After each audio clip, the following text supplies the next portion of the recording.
I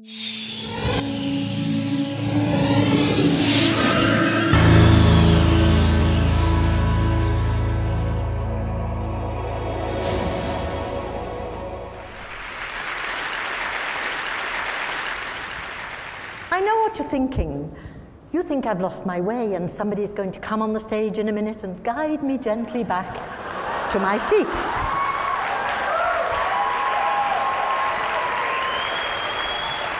I get that all the time in Dubai. Here on holiday, are you, dear? Come to visit the children? How long are you staying? Well, actually, I hope for a while longer yet. I have been living and teaching in the Gulf for over 30 years. And in that time, I have seen a lot of changes.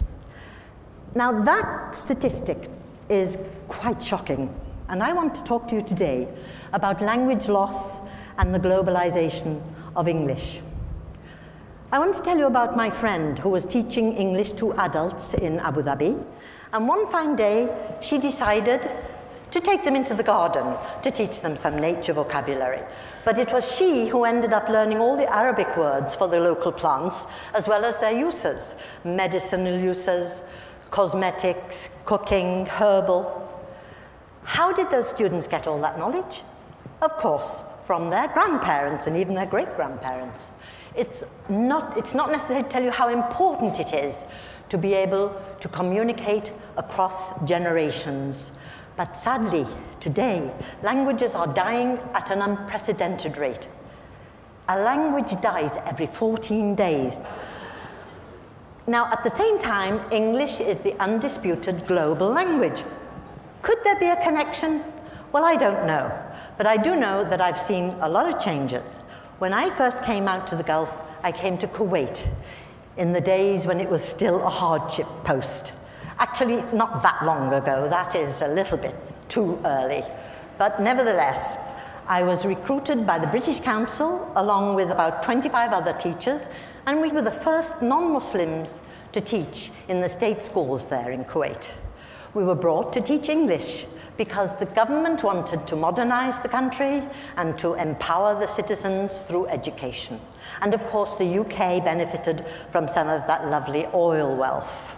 Okay, now, this is the major change that I've seen, how teaching English has morphed from being a mutually beneficial practice to becoming a massive international business that it is today. No longer just a foreign language on the school curriculum, and no longer the sole domain of Mother England. It has become a bandwagon for every English-speaking nation on earth. And why not? After all, the best education, according to the latest World University rankings, is to be found in the universities of the UK and the US. So everybody wants to have an English education, naturally. But if you're not a native speaker, you have to pass a test. Now, can it be right to reject a student on linguistic ability alone? Perhaps you have a computer scientist who's a genius. Would he need the same language as a lawyer, for example? Well, I don't think so.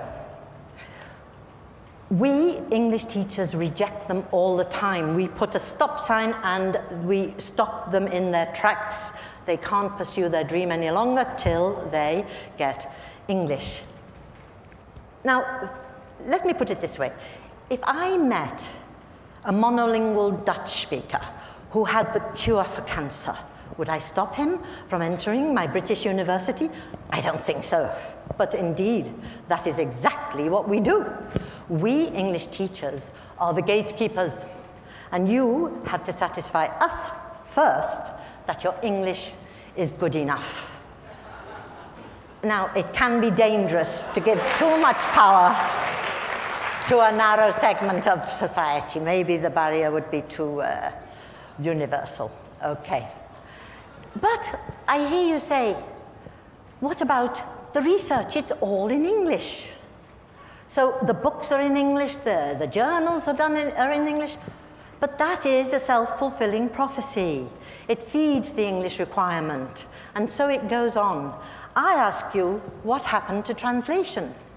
If you think about the Islamic Golden Age, there was lots of translation then. They translated from Latin and Greek into Arabic, into Persian, and then it was translated on into the Germanic languages of Europe and the Romance languages, and so light shone upon the dark ages of Europe. Now, don't get me wrong, I am not against teaching English, all you English teachers out there. I love it that we have a global language. We need one today more than ever. But I am against using it as a barrier. Do we really want to end up with 600 languages and the main one being English or Chinese? We need more than that. Where do we draw the line? This system equates intelligence with a knowledge of English, which is quite arbitrary.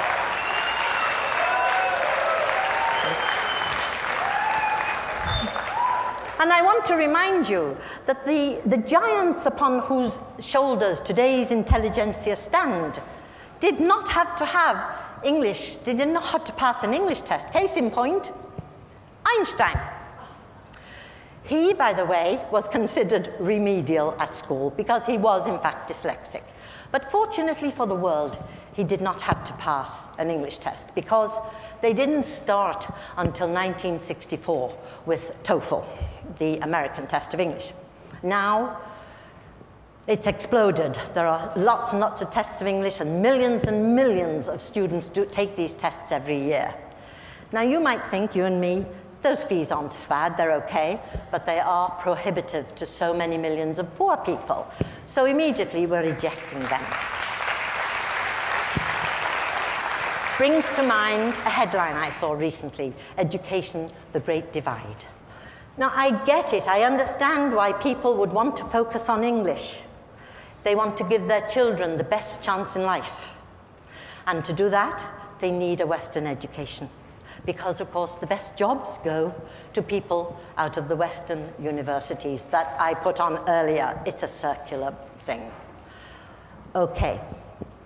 Let me tell you a story about two English scientists. They were doing an experiment to do with genetics and the forelimbs and the hind limbs of animals, but they couldn't get the results they wanted. They really didn't know what to do until along came a German scientist who realized that they were using two words for forelimb and hind limb, whereas genetics does not differentiate, and neither does German. So, bingo, problem solved. If you can't think a thought, you are stuck. But if another language can think that thought, then by cooperating, we can achieve and learn so much more.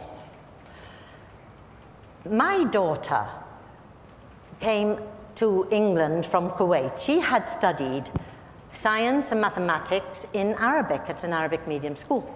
She had to translate it into English at her grammar school, and she was the best in the class at those subjects, which tells us that when students come to us from abroad, we may not be giving them enough credit for what they know, and they know it in their own language.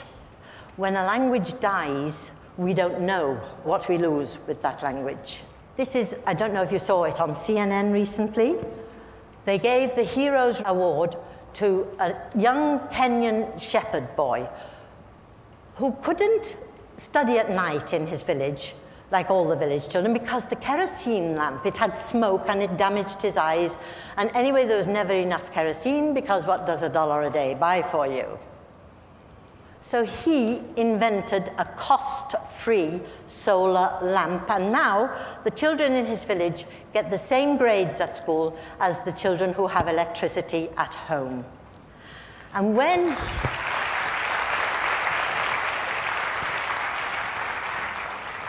he received his award, he said these lovely words: "The children can lead Africa from what it is today, a dark continent, to a light continent."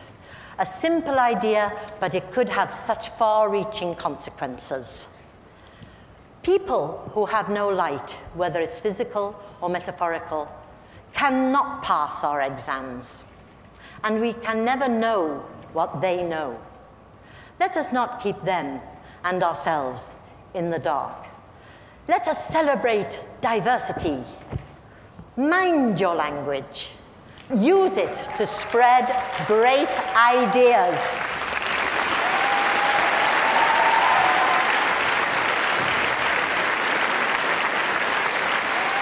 Thank you very much. Shukran.